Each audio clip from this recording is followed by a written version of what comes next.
Over the past 6 months, the price of Crypto.com has increased almost 400%. Back in May of this year, I made a video detailing why I thought Crypto.com was undervalued at that time and why the coin had great growth potential. I again discussed CRO in a video 1 month later, then a third time just 1 month ago. I'm not pointing this out to boast or to pat myself on the back. I'm pointing this out because this coin had clearly recognizable growth factors. In today's video, I'm going to discuss what those factors were 6 months ago and why they are still important today. Despite what the Moon Boys over at Hex and Shiba Inu will tell you, the crypto markets aren't built on people by chance finding the next meme coin or NFT to invest in before it blows up. The real crypto market is built on innovation and hard work. You can get lucky sometimes with meme coins, but in my experience, this is not a consistent investment strategy. The people who jump from meme to meme, NFT to NFT, end up losing money 9 times out of 10. I know this because I've been there.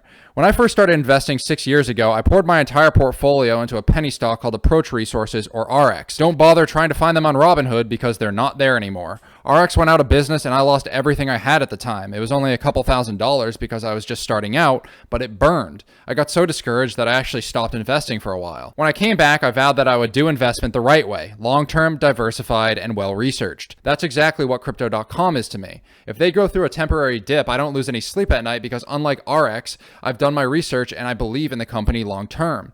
In today's video, I'm going to talk about what are some factors that led me to believe in CRO initially and why I still believe in them moving forward. I'll break the video into 3 parts: market cap versus fully diluted market cap, purpose of the blockchain, as well as a brief update on the state of the global economy.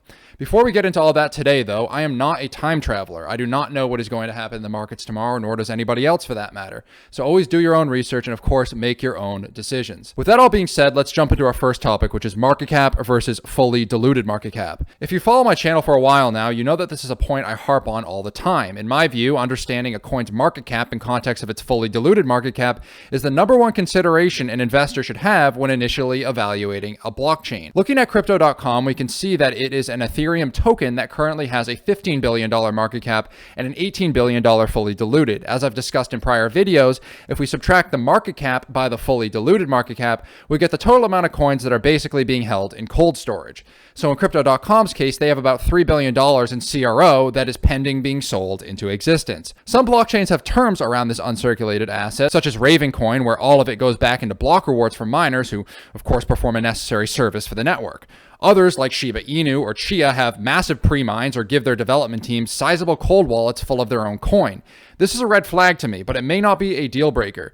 What it really comes down to is the proportions and valuation. For example, if I were to issue a token where I own 90% of the asset supply and only 10% was in circulation, you'd have a right to be skeptical of my blockchain, because even if you were to buy at that 10%, I could then dump my 90% into circulation and dilute your stake significantly. In fact, in this situation, your coins would be worth exactly 1/10 of what they were before. But let's say my project is really innovative and I only set my fully diluted at $100,000 initially. As an investor, if you were to look at my project and think that's worth $1 million, you'd be happy to buy that 10%. Because even if I dumped all my pre-mined coin, you'd still be up at least 10x if the market cap were to actually hit $1 million. For the sake of argument, let's say I don't dump my 90% stake when the market cap hits $1 million and I made a commitment to stakeholders that I wouldn't dilute until $2 million. If the cap hits $1 million, your 10% stake, which you would have bought initially for $10,000, would be worth the full $1 million. Because again, with that 90% stuck in cold storage, you'd own every single coin currently in circulation. You'd own the entire market cap. Bringing this all back to CRO, only 17% of their asset is uncirculated. So even if the cold wallet owners were to dump everything into circulation, it would be a pretty negligible effect. Now, Crypto.com is essentially proof of stake, as its network is secured by Ethereum 2.0.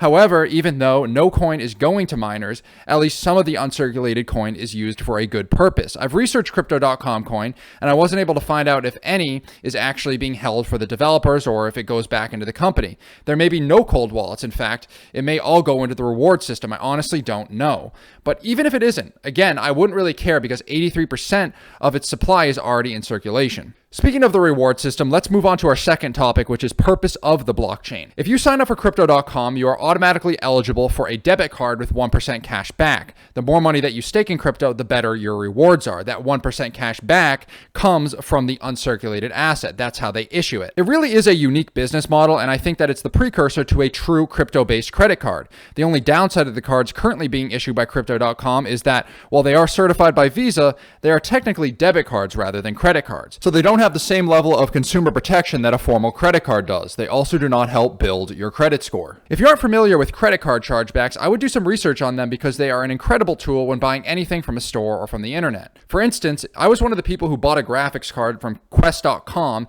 back when they scammed many thousands of people. When I purchased the card, I knew there was a 50-50 chance that it was a scam, but I felt comfortable taking that chance because I knew I could just charge back if I didn't get my product. They ended up refunding me before I had to do this, but I've charged back before and it's actually a super valuable tool. What a chargeback does is essentially initiate a claim with your bank that the merchant that you purchased the product from didn't deliver on their promise. For instance, if you bought a drum set that was advertised to come with cymbals and the cymbals didn't come, and then you contacted the company and asked to return the drum set, but the company refused or gave you unreasonable terms, you could charge back and likely win that claim. I know a person who actually did this and got a free drum set out of it. Now, I'm not suggesting that you go online and look for items with the intention of doing a chargeback because the bank might not appreciate having several chargeback claims. In fact, I would advise against doing this. But the reason that I'm telling you about chargebacks is because they're an important tool that no crypto exchange currently offers. To be clear, CRO does report to offer chargebacks, but their claim process does not appear to be at the same level as some of the bigger players in the industry. Another problem with Crypto.com is that the banks will oftentimes give you a hard time pulling your money from your checking or savings account to your Crypto.com account. This isn't really a problem with Crypto.com, it's a problem with the banks purposely creating artificial barriers and attempting to retain their monopoly on the industry. However, I do believe that a lot of these problems will go away as Crypto.com's market cap grows and the company becomes more and more legitimate. In terms of their competitors, Crypto.com is in direct competition with Binance and Coinbase. Binance has an $100 billion market cap and Coinbase has a $71 billion one. With a $15 billion market cap, Crypto.com has great opportunity to be a disruptor in the space and catch up to the size and scale of these similar exchanges. Overall, I think Crypto.com still has great growth potential. I see them finding a new floor between $20 to $30 billion in the next 6 to 12 months. Then, in the longer term, I can see them becoming a $50 to $100 billion company. However, there are two major factors that I foresee will affect CRO's price in the next 48 months. The first is the state of the global economy, which we'll talk about in a moment. The second involves Crypto.com's ability to integrate with the current banking infrastructure while also maintaining some semblance of user privacy and autonomy from the powers that be. I want to see my funds flow freely between my bank accounts and my Crypto.com account. I want to see true Crypto.com credit cards. I want to see them issue 1099 forms for their users. But I also want to see them integrate with networks like Ravencoin and be willing to assume the risk of accepting direct transfers from some of these small cap cryptos. Anybody who's been subscribed to my channel for a while now knows that I love the technological aspect of crypto. The fact that I can basically run a server room out of my basement and have it be profitable is incredible to me. But another aspect of crypto that resonates with me is the potential for it to disrupt the control the banks and major corporations have over the global economy. Even though the value of my real estate has gone up significantly since the pandemic, it's scary to see the USD devalued this much, and I'm frightened to think what the long-term impacts of all this inflation will be. This brings me to this week's brief update on the state of the global economy. The state of the global economy remains precarious this week. While China has bought Evergrande time to pay back their debts, the clock is ticking, and nobody really knows how long we actually have. It could be 3 months, 6 months, it could be a year. I personally believe that 2023 and 2024 are going to be particularly tough years. The money printing and what I suspect is China's covert bailing out of Evergrande is only delaying the inevitable at this point. This doesn't mean that I'm pulling my investments. I'm still building on them conservatively and paying off my overhead. I want to be in position to buy the dip if and when it comes. With that all being said, I think that's enough for today. Thank you all for watching this video. Hit the subscribe button and the like button if you enjoyed this content, and I'll talk to you all very, very soon. Bye-bye.